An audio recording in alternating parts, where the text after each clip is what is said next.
So I'm going to talk to you about building rapport with young people. This is something I really love to do. I would love to give you the recipe to that. I feel, though, it might be some of what happens in my youth group is based on my one-liners, which are pretty awesome, my amazing ability to burn them harder than they burnt me, and my sarcasm, which you may not be that person, and that's fine. It's important that you are yourself. So I've been thinking about this and thinking about what it is that I do when I work with young people. So I've been working with young people for more than 20 years now. Every year I say 20 years and then I realise it's actually more than that. And I love working with them.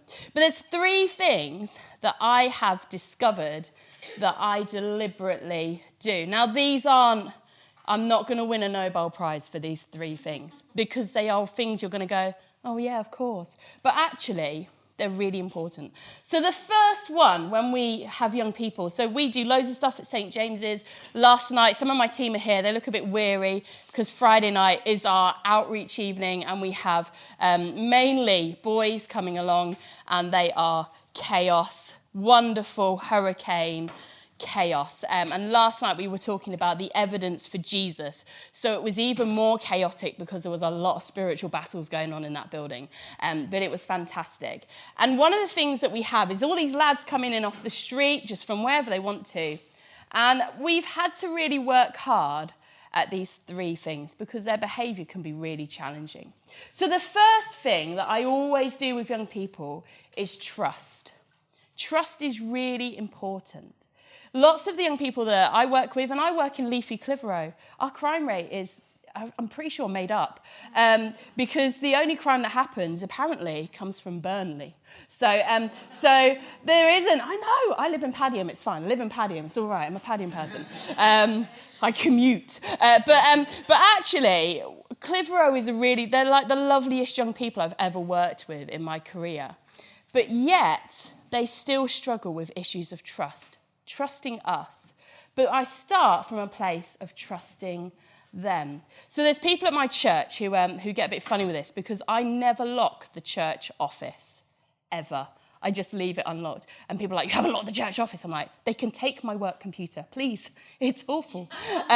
Please take it. But actually, I don't lock the church office. And quite regularly during my night, I'll go, oh, could you go and get me that from the church office? And they're like, what? The church office? Yeah. Which is your desk? You'll know it's my desk because I'm in youth work, not admin. You'll know it's my desk. And they go in and they get me the sellotape. And while they're in there, I have no idea what they're doing. They could be tidying my desk for me. Wouldn't that be wonderful? But they come out and they come with the sellotape. Sometimes I ask them to count the tuck money. And do you know what? I don't supervise them. They might be putting money in their pocket. Maybe if they're helping behind the tuck shop, they're putting chocolate in their pocket. But I trust that they're not. And I trust that if they were, when they get that £5 out of their pocket at the shop, they're going to go, oh, I nicked that from youth club. And actually, everything we talked about at youth club will come flooding back to them because of that £5 and where it came from. So I give them all this trust. And one of the things I've discovered from working with young people is that so many of them are not trusted.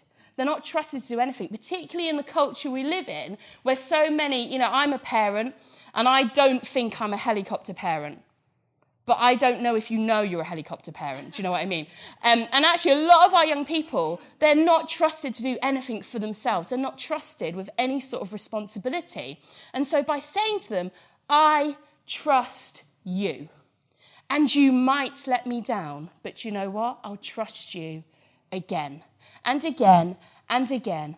It builds not just their self-esteem, but it builds their trust in you, because you're not going to flip out at them because they got it wrong or because they made a mistake or because they let you down, because actually you just trust them. So that's the first thing that I would say is really important. The second is respect. Now, when I was growing up, it worked the other way around, that I respected you because you were an adult. Irrespective. You're an adult, I had to respect you. But that isn't, I don't know if you've realised this, that isn't how it works anymore. You are respected if you prove that you should be respected. Because actually, let's be honest, as adults, and ones even older than me, generations before my generation, and my generation, we actually have really let them down. We have no reason for us to be trusted. That's why we all do safeguard training upon safeguard training upon safeguard training. We have no reason to be respected because actually we often don't start from a place of respect. And I want to tell you a little story. We have these lovely boys that come in on a Friday night. And they are lovely on their own in a room with just them. They are lovely. Together, they are a lovely pack of boys who like to square up to each other and all sorts. And it keeps us busy on a Friday. But we have these lads, and I just think this is adorable. They come in on a Friday and they go to the takeaway first, because Clitheroe takeaways close early, because why would you want a takeaway in the evening? Who knows? Strange. I'm from the south. You can get takeaway 24 hours a day. What is wrong? So that's confused me so many times. Let's get, oh no, they're not open. It's after 7. So they would go to the takeaway and they bring in their dinner to youth club. And like a little family, they were sitting around on some sofas together and they were eating their takeaway. But these are teenage boys. And, teenagers aren't known for their kind of tidiness.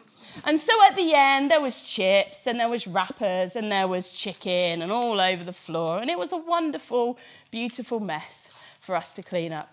And we had a chat as a team about what we're going to do about this. And I said, so I'm going to think about it. I'm going to come at them. I'm going to play the game. I'm going to come at them and we're going to sort it. And so the next week, they turned up with their takeaways. And I met them at the door with 2 Sharpies. Some of you already know where we're going with this. And I met them with 2 Sharpies. And just before I could speak, one of my volunteers, he's not here, and my volunteers probably know who this would be, because we talked about it. He came at them and he went, right, listen here.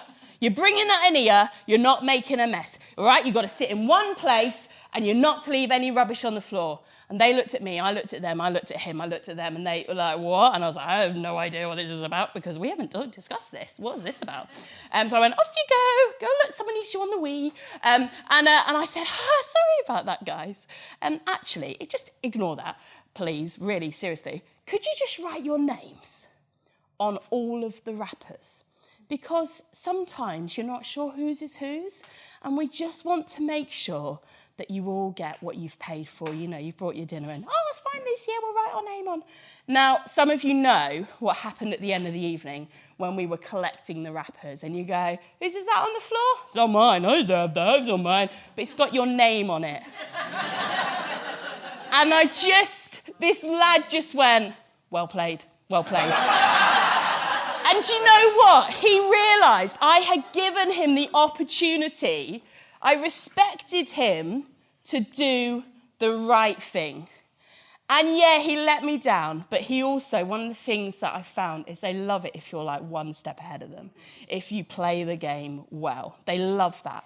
So respect your young people. Don't treat them as if they're going to let you down and they're going to be a failure. Treat them as if they are going to be the best, most amazing young person you've ever met. And give them that trust. Give them that respect. And the third and final thing, which you all know, and it's exactly why you're here, is love. But what do I mean by that? Because we say, don't I love my young people? Sometimes I love them more. But actually, we have, so Youth Club, love doesn't mean that it's just free and easy.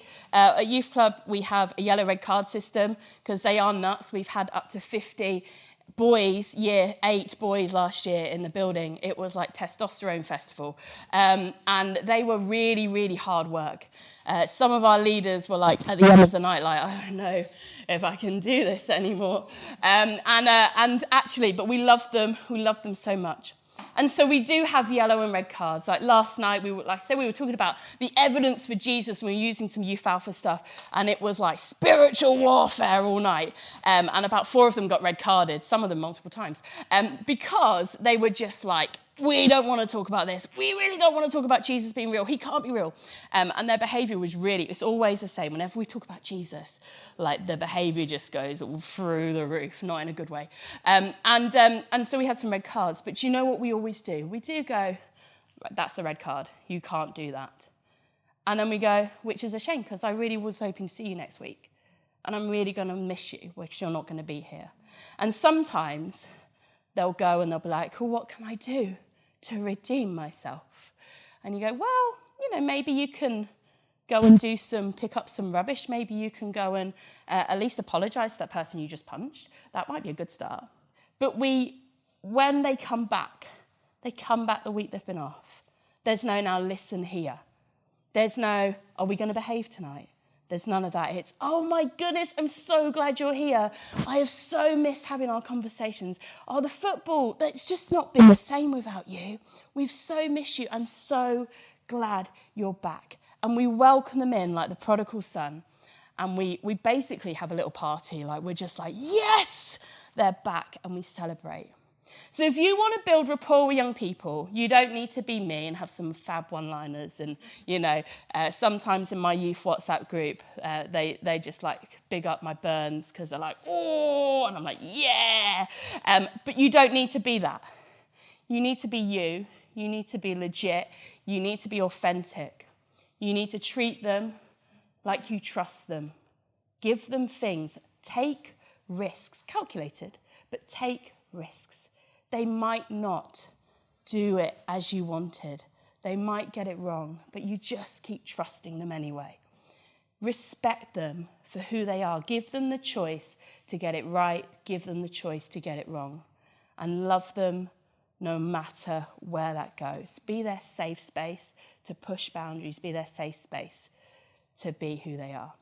So that's kind of what we do as a team. Our little tagline is, because I have to remind them regularly, of why we're here, is we are taking them by the hand and we are leading them to Jesus. And that's what we're doing. And through trust, respect, and love all the way is how you get them to go with you. Thanks, guys.